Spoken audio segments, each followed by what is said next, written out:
자, 큰 광풍을 만나 위기를 당해서 극적으로 구원을 받은 사건이 계속되고 있습니다.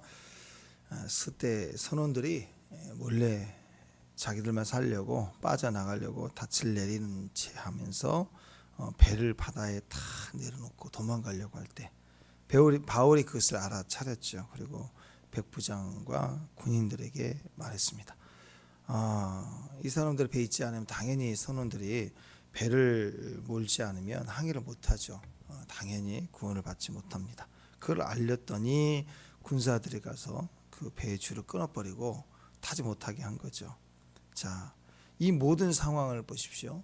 이것을 알려주고 또 말하지 않았으면 정말 이 풍랑 가운데 배를 버리고 도망간다. 그 말은 선원들이, 베테랑급 선원들이 배를 버리고 도망가겠다. 그 말은 뭐예요? 끝났다는 거 아니겠습니까? 그런 상황이 있어 다 죽게 된 상황이잖아요. 그런데도 이 지각을 가진 한 사람의 이 재빠른 이런 조치, 이런 것들이 전체를 살려내게 됩니다. 바울이 다 살려내게 된 거죠. 선원들이 사실 우리와 같은 보통 사람들의 마음은 다 그렇죠. 배가 무너진다, 나만 살겠다. 어떤 사람 위기가 오면 항상 나만 살겠다 하는 사람들이 있거든요. 멀리 도망가려고 한다. 이런 모습들을 볼 수 있는데, 만약에 이렇게 거룻배에 올라탔는데 성공했다, 그럼 살았을까요? 절대. 이 광풍과 이 상황이 하나님의 세팅 속에 있는데 살겠냐고요. 이 역사의 이 상황의 주인공은 바울인데, 이 바울을 통해서 하나님 중심이 일하고 있는데 이것을 버리고 도망갔다, 살겠냐고요. 인간적으로 자기 수단으로 뛰면 그게 살겠냐고. 죽죠. 죽을 수밖에 없는 상황이에요. 오죽하면 큰 배를 버리고 작은 배로 도망가려고 하는데 그 작은 배가 살겠냐고. 당장은 살겠다고 머리를 굴리겠지만 다 죽게 생겼다고요. 그러니까 이 도망가는 선원들까지 살려낸 거예요. 그러니까 또 백부장과 모든 군인들이 배에 탄 모든 사람을 또 살려냈죠. 왜냐하면 선원들이 떠나갔다면 다 죽게 생겼잖아요. 그러니까 바울이 배에 탔던 그 백부장, 그 군인들을 포함한 사람들을 다 살려낸 겁니다. 분리가 일어나면 다 죽게 되니까 결국 다 살려내게 된 거죠. 또 조류에 휩쓸려 배가 막 바닥에 쳐박고 막 이렇게 난파되기 시작했을 때 죄인들이 이제 도망간다. 그러면 이 책임자가 바로 이 군사들이 있겠죠. 이 군인들의 이런 그 책임은요, 자기 목숨으로 다 감당을 해야 됩니다. 그래서 죄수가 도망간 줄 알고 베드로가 도망간 줄 알고 막 죽으려고 하고 자살하려고 하고 막 그러잖아요. 왜? 반드시 로마병은 자기가 인도하는 죄인이 도망갔다, 그러면 그 책임을 반드시 져야 됩니다. 그러니까 이 상황에서 도망자들을 죽이고 우리는 다 도망가려고 했으니까 죽였다, 그럼 책임에서 자유할 수 있기 때문에 그걸 아는 즉시 다 죽이려고 했을 거란 말이죠. 그래서 그런 일이 지금 막 벌어지고 있다라는 거죠. 그때 백부장이 바울을 살리려고 막았어요. 그러니까 지금 이 가만히 보면 바울로 인해서 같이 가는 이 많은 죄인들도 동시에 다 같이 살게 된 거예요. 그러니까 죄인도 살려내고 이 배에 탄 백부장 군인들도 살려내고 여기 지금 자기만 살겠다고 하는 이 선원들까지 이 바울 한 사람이 사실은 다 살려낸 거예요. 이 시대에 어떤 사람이 모든 사람에게 구원의 길을 제시할 수 있고 실제로 구원의 역할을 할 수 있느냐? 자기 지혜로 뛰는 사람이 아니에요. 각자 자기 지혜로 뛰었잖아요. 자기 지혜로 뛰려고 할 때 다 죽어요. 죽이려는 자, 자기만 살려는 자, 그리고 죄인이기 때문에 묶여 있어서 아무것도 못하는 자, 멸망이 때가 오면 다 죽어요. 세상이 다 죽어요. 뭐 유전공황이니 뭐니 지금 그 좀 최신 어제인가 뭐 기사를 보니까 막 그 사람 그 목을 이렇게 잘라가지고 새로운 신체에다가 접합해서 살려내는 기술을 뭐 만들어냈다, 뭐 이렇게. 그럼 만약 그게 된다면 무시무시한 일이 벌어지지 않겠어요? 돈 많은 부자는 어떤 사람은 몰래 저건 몸이 제일 좋네, 저 건강하네, 쟤 잡아와. 어느 순간 쥐도 새도 모르게 바뀔 수도 있는 거 아니에요? 그런 무시무시한 일들이 비윤리적으로 일어날 수도 있다는 거예요. 그러니까 뭐 기술이 되고 안 되고 인간은 그래요. 그런데 그런 걸 한다고 살까요? 한번 생각해 보세요. 그건 자기의 수단이에요. 여기 있는 각자 나만 살아야지 하는 무리나 다 죽이고 말하겠어. 뭐 이렇게 책임 모면하기 위해서 행하겠다는 사람들이나 아무것도 할 수 없이 당하는 약자나 인간은 종말의 때가 되면 다 죽어요. 다 죽어. 그때 오직 바울이라는 성령의 사람 하나님이 붙들고 계시는 그 한 사람으로 인해서 긴급하게 조치가 되고 뭐 단순합니다. 예수님은 메시아다 그리스도다 하고 전하면 돼요. 전하면 그 단순한 말이 막 주변의 환경을 움직이게 하고 살리게 하고 역전시키기도 하고 변화시키기도 한다라는 것입니다. 항상 성령을 따라 살아야 됩니다. 주의 인도하심이 있기 때문입니다. 성령의 인도하심을 받지 못해요. 세상 사람들은 자기 뜻에 움직인 사람들은 자기 마음대로 특히 종말의 때가 오면 자기 하고 싶은 대로 하고 자기가 살 길이라고 생각하는 것을 붙들고 하려고 하지 예수를 믿으려고 하지 않습니다.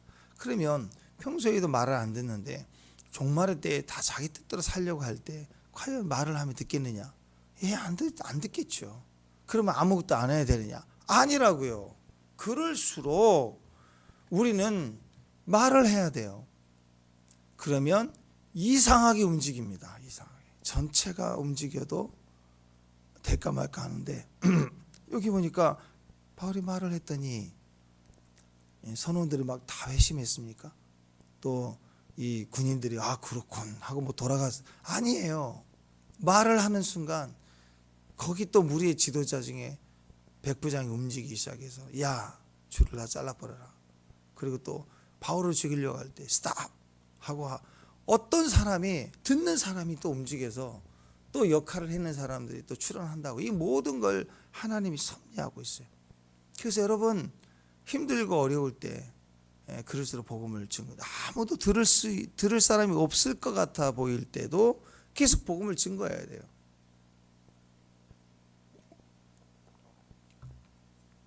우리가 성령의 임재를 따라서 그래서 살아가는 그 한 사람이 깨닫고 알아지고 전하는 것만으로도 구원의 때 멸망의 때 능히 전체를 살려낼 수 있는 능력이 되는 것입니다. 모세 한 사람 80세의 노인 하나 그 노인 한 사람 뭐 임플란트도 안 했을 것 같아요. 그 당시 뭐가 있겠습니까? 그러니까 절망도 소망도 모든 것이 다 그냥 절망까지도 내가 절망하고 있구나라는 생각도 없을 만큼 완전히 바닥에 곤두박쳐 있는 아무것도 아닌 마치 내가 양인지 양이 내인지 모를 만큼 살아가고 있는 80세 노인 한 사람 성령을 경험하고 체험했을 때 당시 세상의 중심인 애굽을 뒤집어 놓고 나오고 하는 놀라운 구원의 역사를 하나님이 행하시지 않습니까? 세상은 내가 능력이 있어도 여전히 세상은 큽니다. 내가 힘이 있어도 세상은 그렇게 만만하지 않아요. 그런데 내가 힘이 없다면 어떨까요? 네, 당연히 이길 수가 없죠. 그러나 우리는 성령의 사람들입니다. 자기 목숨을 내가 살려낼 힘이 없는 사람들이. 그러니까 성령을 따라 살면 이러한 일들이 일어난다라는 거죠. 아주 단순합니다. 두 가지의 삶이죠. 성령의 인도하심을 받는 삶은 반드시 살아납니다. 성령 없이 스스로 살아가는 사람은 갈수록 망합니다. 종말의 때 내 뜻대로 움직인다? 그러다 망하는 거예요. 다 망하게 되는 거죠.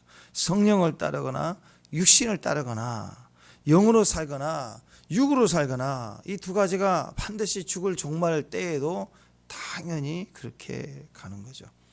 그 종말의 때 선택을 잘못해서 망하느냐? 아니라니까요. 지금 내가 육이냐 영이냐에 따라서 종말의 때도 환난의 때도 영과 육으로 가게 돼 있어요. 우리 존재가 본성이 선택하는 대로 가게 돼 있다라는 거예요. 그래서 지금부터 우리가 성령의 음성을 듣고 성령과 동행하는 삶을 살아야 됩니다. 선원들 같이 위기가 오면 자기 목숨만을 위해서 사는 사람들이 있어요. 육신을 따르는 사람입니다. 육신을 따르는 사람들은 육신을 선택하는 길마다 결국 다 그 순간엔 이기는 것 같지만요, 다 죽게 되어 있습니다. 다 망하게 되어 있습니다. 로마서 8장 12절 바울이 얘기합니다. 형제들아 우리가 빚진 자로 돼 육신에게 져서 육신대로 살 것이 아니니라. 너희가 육신대로 살면 반드시 죽을지로다. 영으로서 몸의 행실을 죽이면 살리라. 무릇 하나님의 영으로 인도함을 받는 사람들은 곧 하나님의 아들이다. 우리가 하나님의 아들인지 구원 받았는지 어떻게 아느냐? 나는 알았어. 나는 구원 받았어. 막 우겨댄다고 되는 게 어떻게 해요? 뭐 하나님 나라에서 이렇게 라이센스가 와가지고 막 몸에 이렇게 뭐가 그런 거 아니잖아요. 우리 안에 생명이 있으면 어떻게 하는가? 알잖아요. 지금 흔들어 봐서 안 움직이고 숨 안 쉬면 죽은 거고, 산 사람은 깨우면 일어나잖아요. 마찬가지입니다. 말씀을 들려주면 성령이다 하고 불이 떨어지면 막 성령이 막 힘으로 다 죽어가요. 다 죽어가는 사람인데 성령의 불이 임하십니다. 축복합니다. 그러면 막 일어납니다. 축복합니다. 다 죽었대. 아무것도 하기 싫대. 팽팽방황하겠대요. 근데 찬양이 주님을 찬송하면 막 따라서 자기가 고난당한 줄도 모르고 찬양을 하는 거예요. 막 하다 보니까 벌벌 뛰고 그게 살아나는 거예요. 주님의 호흡이 훅 불어오면 찬송 들리면 막 방금 전까지 살 의미 소망이 없다느니 뭐 주님께 헌신했는데 내 삶이 왜 이 모양이냐느니 막 원망 불평에 다 죽어가고 주님 없는 사람 좀 사는 것처럼 막 불평하고 원망하는데 또 찬양 들리면 또 열심히 또 찬양을 해요. 여러분 안 그래요? 방금 전까지 교회 올 마음도 없고 막 그러다가도 앉아서 찬양하면 또 또 찬양 열심히 또 해요. 습관처럼. 좀 바보 아니에요 우리?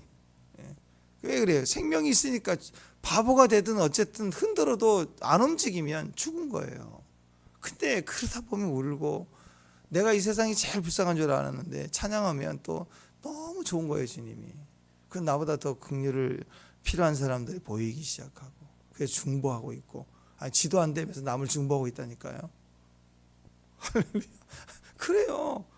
또 막 이겼다 그러고 나가면 또 벌벌 떨고 있고 그렇게 사는 거예요. 세상이 만만치 않아요. 맨날 얻어 터지면서 벌떡 일어났다가 또 한 대 터지면 쓰러졌다가 다 죽는다 하면서 또 보면 또 안 죽어. 안 죽는다니까. 의사가 막 선고로 막 몇 번을 때려도 안 죽어. 사람 목숨 그렇게 쉽지가 않아요. 여러분 안 죽어요 절대. 안 죽는다니까요. 무슨 병 다 갖다 놔도. 사명 있는 사람 다 살려내요. 그러니까 결국 이거예요. 육신을 따라 살면 다 가진 것 같아도 다 죽어요. 자기 힘이 선원의 힘은 뭐예요? 항해를 하고 길을 알고 막 배를 다룰 줄 아는 거잖아요. 그 힘으로 살겠다고 지만 살겠다고 한다. 나가는 순간 다 죽어요. 로마병 군대의 힘이잖아요. 다 죽이고 나만 체면 차리고 살겠다. 아이고 다 죽어요. 다 죽어. 자기 힘으로 가진 능력자 다 망합니다. 책임질 수도 없고 다 망해요. 그러나 영으로 살면 성령의 사람 한 사람이 하나님 음성을 들으면 다 같이 사는 거예요. 전체가 사는 거예요. 우리가 요나서에서도 요나 한 사람 때문에 죽고 사는 거예요. 요나 한 사람 때문에 결국 다 결정 나 있잖아요. 거기에 배들이 다 죽겠다고 난리할 때 요나 한 사람 때문에 죽고 사는 일이 결정 나는 거 아니겠습니까? 어떻게 보면 내 환난, 내 주변의 일들이 왜 이렇게 일어나느냐? 다 우리 성령의 사람 한 사람 세워나가고 또 하나님 인도하시는 과정이 그를 훈련시키고 다루는 과정에 어떻게 보면 우리 주변에 악인 역할을 하는 사람들도 본의 아니게 나에게 악의 역할을 해야 될 수밖에 없는 것일 수도 있어요. 왜? 하나님이 나를 다루시기에 나를 세워나가기 위해서. 나만 완성되면요 그들이 죽겠다고 날 지금 막 물 퍼내고 막 짐 그 무역하려고 다니는 그 사람들의 그 물건이 얼마나 귀해요. 오직하면 배를 타고 다니면서 그 물건을 팔아서 이익을 남길까요? 그걸 살겠다고 밖에다 버릴 만큼 위기인데 진짜 위기는 바닥 배 깊은 곳에서 코 골고 자고 있는 놈 아니겠습니까? 우리 한 사람 다루시려고 주변이 살겠다고 그것이 전부인 사람들은 난리를 치는 거예요. 너 때문이야. 맞아요. 우리 때문이에요. 우리 때문에. 우리가 엎드리고 나를 던져라 하고 주님께 던지면 그도 살고 우리도 살고 우리는 우리 자신을 하나님께 던질 수 있어야 됩니다. 육신을 따라 자기만 살겠다는 우리는 결국 다 망하고 세상은 결국 무너지게 돼 있다라는 것이죠.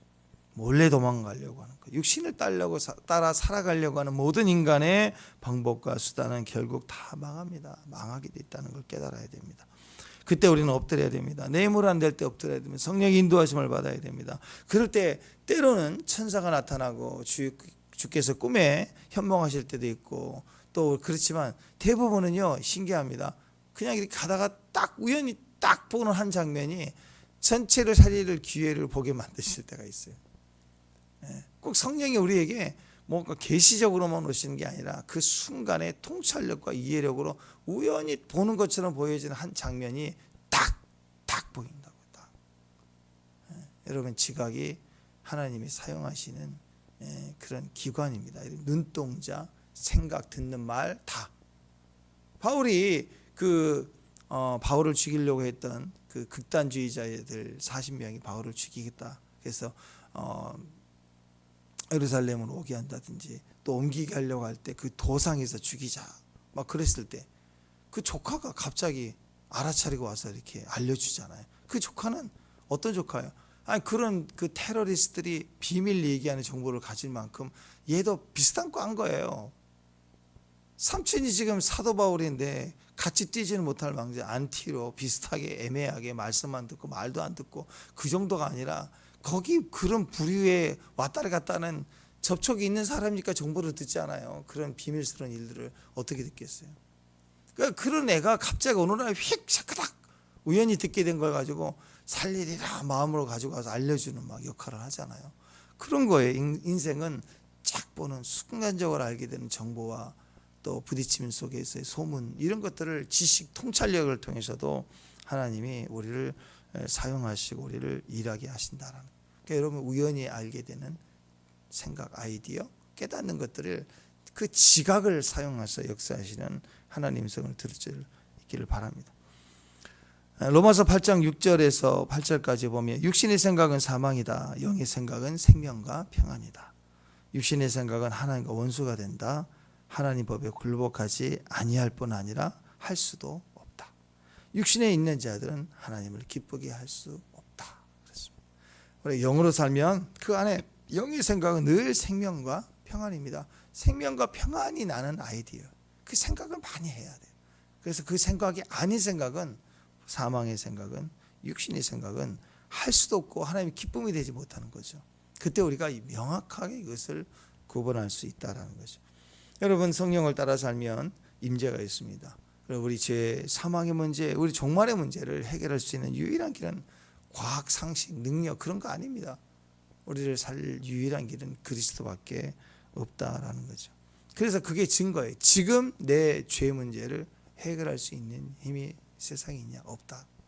죄 문제는 예수밖에 없다. 그러면 십자가에 오르신 예수님의 모습 속에 죄 문제만 있느냐? 아니에요. 우리의 삶 속에 당한 질병의 고난도 주님이 같이 담당해서 우리 복음 속에는 죄만 있는 게 우리는 지금까지 죄 문제만 많이 중심을 가졌는데 물론 중요하죠. 영생에 관한 거니까. 그러나 그 속에 죽은 이후에 벌어질 영생에 대한 것만 책임지신 건가 아니라는 거예요. 죄를 통해서 죄 문제만이 아니라 죄의 결과인 이 삶 속에 살아가는 우리의 나타난 죄로 말미암아 들어온 질병의 문제도 친히 예수님이 피를 흘리셔서 담당하셨다라고 얘기합니다. 그래서 복음이 증거되는 곳에는요 현재 살아가는 삶 속에 있는 병을 치료하셨다라는 주님의 능력이 있고 또 죽을 우리 육신의 몸에 나타날 사망의 권세를 이기신 구원의 능력이 있다라는 거죠. 그래서 우리의 복음 속에는 영생의 구원만 죄사함만 전할 게 아니라 질병에 대한 능력도 하나님이 가지셨다. 우리에게 해결하셨으면 십자가를 통해서 우리가 선포하고 기도해야 됩니다. 그래서 우리가 삶 속에 질병을 하나의 문제를 하나님께 의뢰해서 치유받고 회복하는 것을 통해서 우리는 구원을 경험하게 되는 거예요. 아, 질병도 고치신 하나님, 삶 속에서 질병을 고치신 하나님을 통해서 우리는 영생까지 하나님이 책임져 주심을 더 확증받을 수 있게 되는 거예요. 오늘 사도 바울도 오늘 이 섬에 구조되고 서 있을 때 이런 그 뱀으로부터의 도전, 많은 사람들의 두려움을 이 한 방에 다 죽었구나 하고 판단할 만큼의 그 독사에 물렸는데도 살게 되고, 그리고 동시에 그 마을에 있는 사람들을 고치시는 능력, 그 성령의 능력이 함께하지 않습니까? 복음을 증거하는 곳 속에는 그 환경과 상황 속에서 우리를 살게 하시는 능력을 따라 우리가 살게 될 뿐만 아니라 이런 복음의 능력, 복음을 전하러 가는 과정 속에는 병이 치유가 되는 걸 알아야 돼요. 같이 기도해야 됩니다. 또 성령의 인도하심을 받게 되는 바울 때문에 사람들이 살아나죠. 죄와 죽음의 문제뿐만 아니라 소망을 잃은 사람들 아니겠습니까? 용기를 주고 떡을 떼서 나누어 먹게 합니다. 육신의 탈진에서 14일 동안 가까이 먹지 못하는데 두려움에 떨었던 사람들 음식을 먹으라 하고 또 예언해주고 기도해주고. 그러니까 이 항해에 진짜 처음에는 그랬잖아요. 떠나지 말자 그랬더니 막 다 떠나잖아요. 바울의 말 듣지도 않아요. 다 떠났어요. 선주도 선장도 다 이 또 로마 이 백부장도 다 바울의 말을 무시하고 떠났어요. 그렇지만 이 항해의 결과를 보니까 진짜 항해자는 물론 하나님이시지만 지금 누가 항해자로 지금 있느냐? 지금 바울이에요.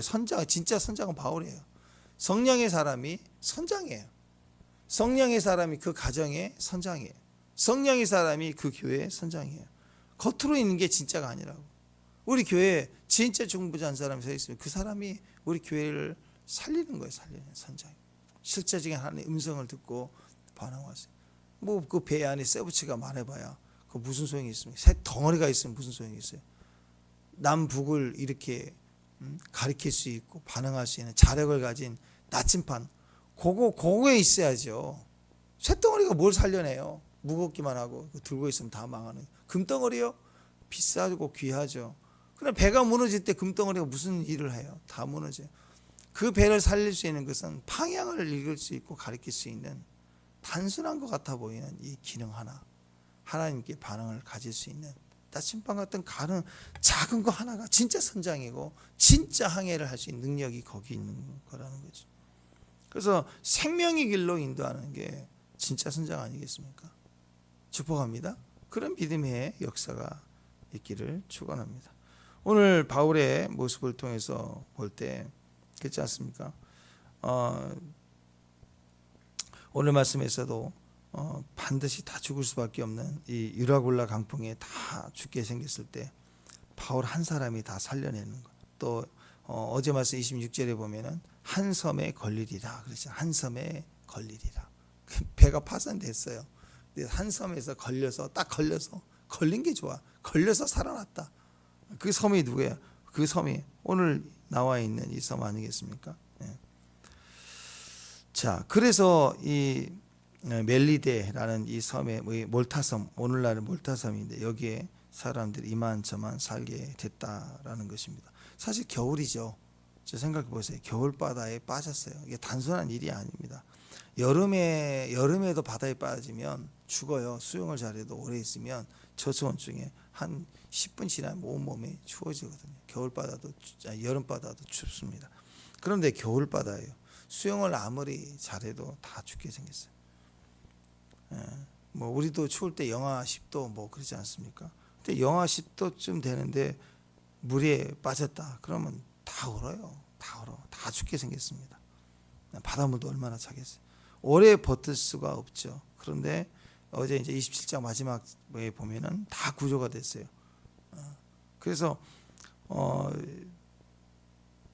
섬 주민들이 와가지고 보니까 비가 오고 날이 참해 그랬잖아요. 오늘 말씀 2절에 보면 비가 오고 더군다나 또 비가 와 안 될 때는 그래요. 망하고 무너지고 파손되고 수영 잘하는 사람 튀어나오지 못한 사람은 뭐라도 무너지는 그 둥둥 떠 있는 거 뭐 하나 붙들고 겨우 튜브 삼아서 나왔으면 좀 날이라도 따뜻해야 되는데 겨울인데 또 거기다 겨울에 또 비까지 와요.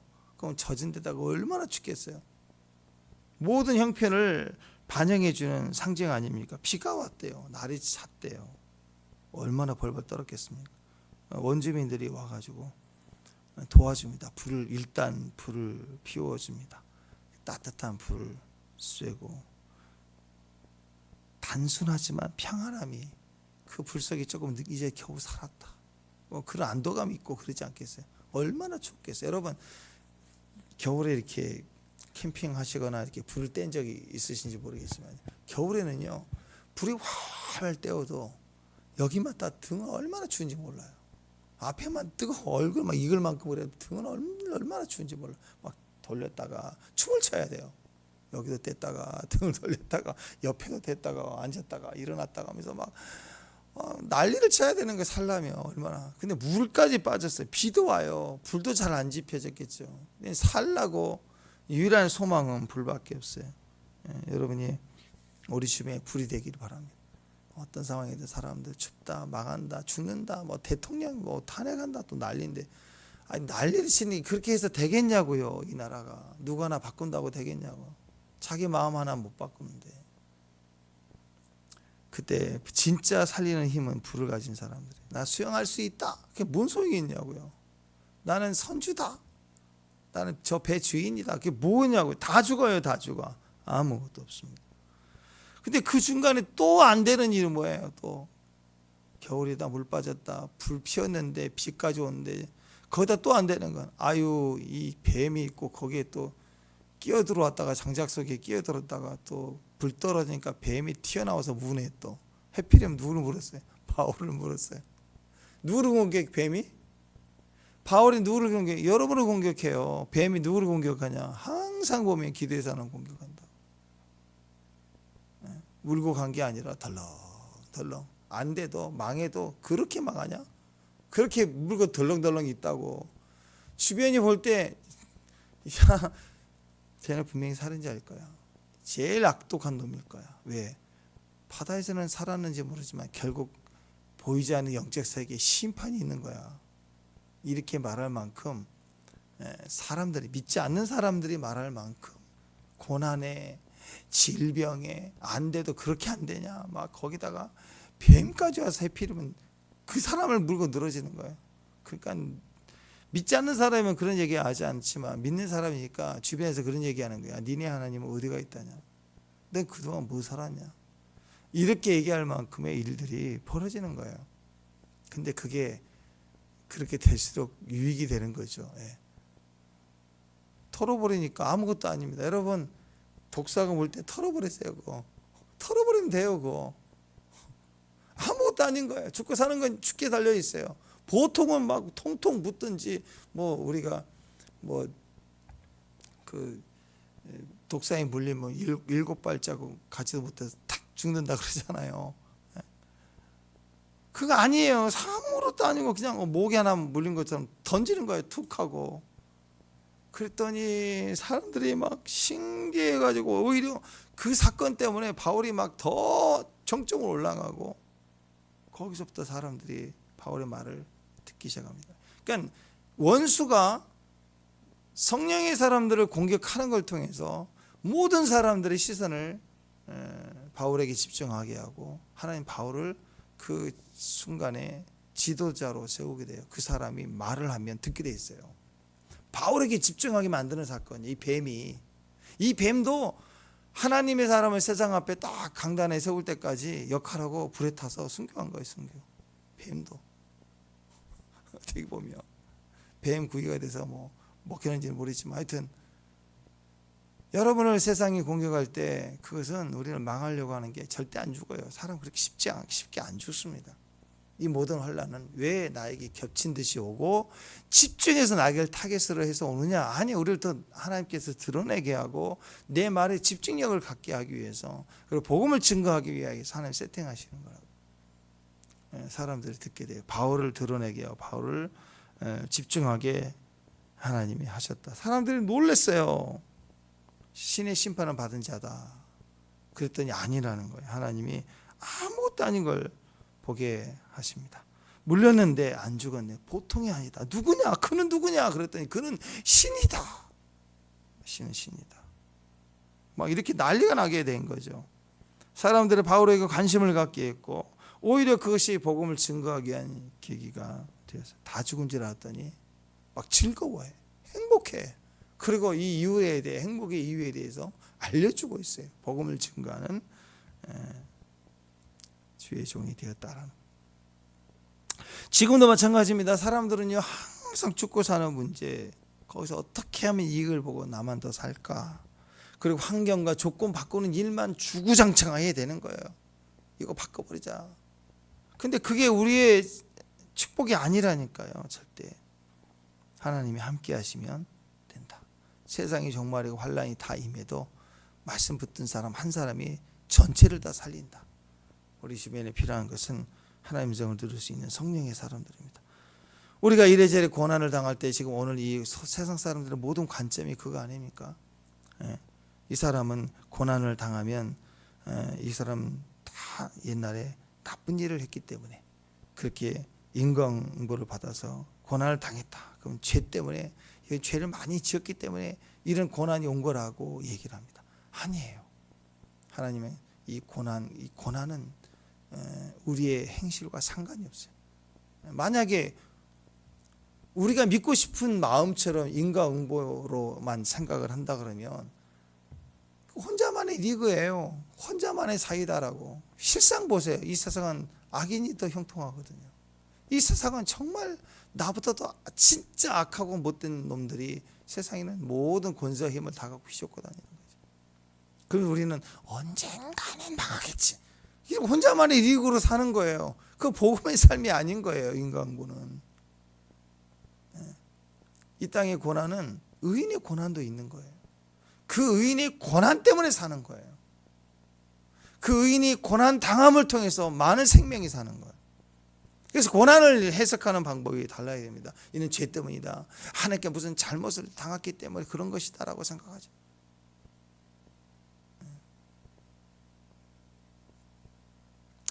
여러분, 고난은 의인의 고난이 있습니다. 악인의 고난만 있는 게 아니에요. 악인의 망함은 결국 있을 거야 라는 그 종말론적 심판적 개념만 가지지 마세요. 그것은 하나님 주권이고 그때 가보면 하는 거예요. 그래서 주님은 공의의 하나님이세요. 공의 하나님은 악인이 언젠가는 망할 것이다. 지금 니들이 잘 살지 나중에 망할 거야 라는 혼자만의 리그를 하지 마시고 그 공의 속에는 의인을 통해서 이루시는 특별한 축복이 있다는 걸 알아요. 우리는 그 사람들을 바라보고 정죄하고 심판하는 역할이 아닙니다. 우리는 그 사람들까지 포함한 하나님의 의를 선포하고 고난을 통해서도 환난 당하고 핍박을 당하고 타겟이 되는 과정을 통해서도 살려내는 일을 하는 거예요. 그 사람을 살려내기 위해서 고난을 당하는 의인의 고난이 많은 사람의 생명으로 돌아오기 위해서 스스로 매인 자도 있고 또 그 복음을 증거하면 고난 당할 것을 알면서도 나는 그래도 간다. 그래도 간다. 묶인다 가지 마. 그럴 때 묶인다. 그래도 간다.